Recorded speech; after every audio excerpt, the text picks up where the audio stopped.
안녕하세요. 매일 받아쓰기 연습 중인 발전소장입니다. 여러분, 잘 쓴 글과 못 쓴 글은 무엇이 다를까요?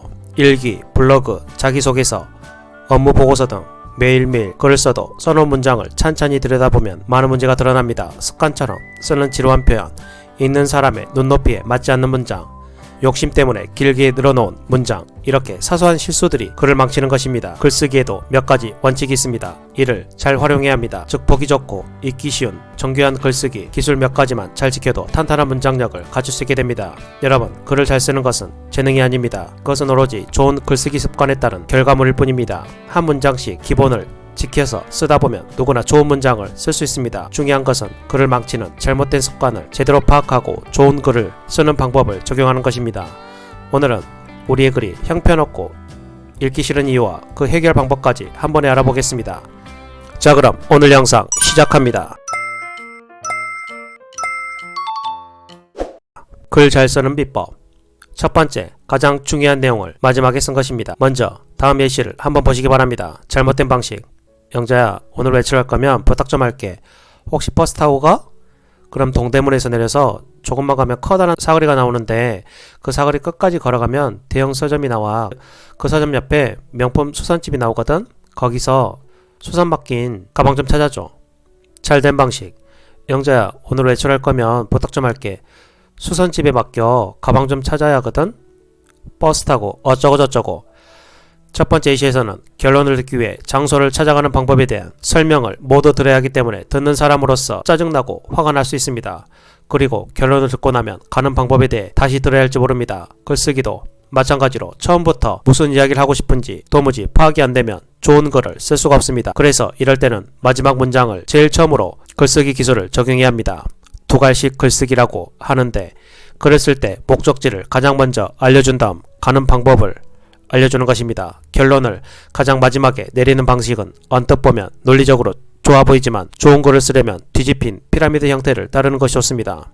가장 중요한 내용 다음으로 중요한 내용, 그 다음으로 중요한 내용, 가장 덜 중요한 내용, 무언가를 설명하거나 정보를 알려주기 위해 글을 쓰고 있다면 이건 비밀이야 같은 태도를 보이면 좋은 글을 쓸 수 없습니다. 먼저 결론부터 제시한 다음 상세한 설명을 이어나가면 읽는 사람도 훨씬 이해하기 쉬운 글이 될 것입니다. 제 모든 영상도 큰 주제, 소주제를 말씀드린 후 그에 대한 설명을 곁들이고 있습니다. 두 번째, 어려운 표현을 써야 고상한 글이라 생각한다. 대부분의 사람은 어려운 글을 써야 잘 쓴 글이라고 생각합니다. 하지만 어려운 단어를 쓸수록 읽는 사람이 글을 쉽게 이해할 수 없기 때문에 그 글은 좋은 글이라고 할 수 없습니다. 그래서 짧고 단순한 표현으로 읽기 쉬운 글을 쓰는 것이 좋습니다. 특히 한글로 풀어 쓸 수 있는 것을 굳이 한자로 쓰면 글이 어려워집니다. 용이하게는 쉽게, 이런 식으로 쉬운 단어를 쓰면 훨씬 쉽고 좋은 글이 됩니다. 하지만 무조건 한글로 순화하는 것이 좋은 것은 아닙니다. 일상적인 글을 쓸 때 되도록 쉽고 간단한 말을 쓰되 독자의 수준에 맞는 적절한 단어를 사용하는 것이 가장 좋습니다. 우리 구독자님들은 수준이 높기 때문에 제가 가끔 한자나 영어를 섞어서 쓰는 것입니다. 세 번째, 문장이 지나치게 길다. 글을 쓰다 보면 문장이 길어질 수 있습니다. 전하고자 하는 메시지는 많은데 그것을 한 문장에 모두 써 넣으면 읽는 사람은 지루하고 읽기 싫어지기 마련입니다. 그리고 무엇을 말하고자 하는지 파악하기 어려울 것입니다. 예를 한번 들어보겠습니다. 잘못된 방식. 리더십은 전쟁터에서든 정치나 경제 같은 다른 영역에서든 본보기나 명령을 통해 발휘할 수 있는데 역사적으로 물론 전설적으로 유명한 한 대왕의 경우 명령과 본보기를 모두 사용한 군사 지도자였던 반면 대의에 헌신한 인물로 잘 알려진 간디와 테레사 수녀는 몸소 모범을 보임으로써 사람들에게 영감을 불어넣어 리더십을 발휘한 사람들이다. 좋은 방식. 리더십은 본보기나 명령을 통해서도 발휘된다.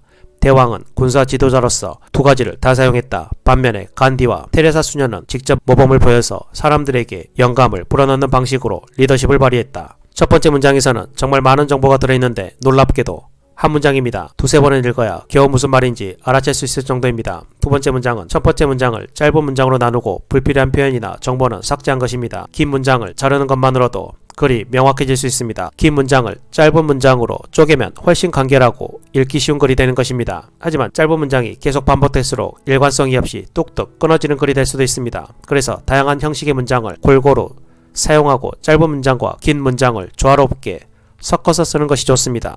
네 번째, 수동태의 글을 자주 쓴다. 우리는 습관적으로 영어를 어색하게 번역한 것처럼 수동적인 표현을 쓰곤 합니다. 그런데 수동태를 많이 사용하면 글이 강렬하지 않고 길어질 수 있습니다. 영자는 민철이에게 사랑을 받았다 는 문장과 민철이는 영자를 사랑했다 는 문장은 같은 의미를 담고 있지만 문장의 길이부터 차이가 납니다. 일반적인 문장에서는 행위의 주체가 맨 앞에 등장합니다.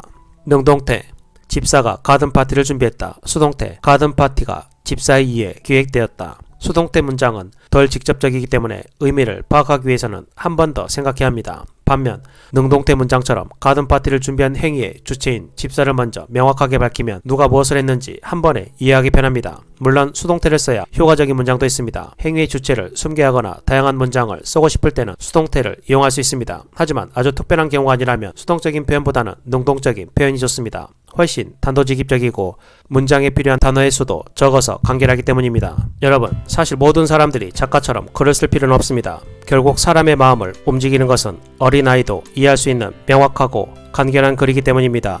무작정 잘 쓰려고 고민하는 대신 글쓰기의 기본을 지켜서 한 문장씩 연습하는 게 글쓰기 실력을 높이는 가장 효과적인 방법입니다. 저도 유튜브를 처음 시작하기 전에는 블로그를 운영해보고 글을 쓰고 있습니다. 지금도 많이 부족하다고 느끼고 있습니다. 하지만 최대한 쉬운 언어로 어떻게 하면 내 지식과 마음을 전달할 수 있을까 매일 생각을 합니다. 그리고 정리를 합니다. 그리고 글을 씁니다. 여러분 마음을 움직이는 글을 쓰는 마법의 비법은 사실 없습니다. 오늘 말씀드린 몇 가지 원칙만 있을 뿐입니다. 글쓰기에 대한 두려움을 가지고 있다면 늘 형편없고 읽기 싫은 글만 쓰게 된다면 한 문장씩 생각을 하면서 노력해 보시기 바랍니다.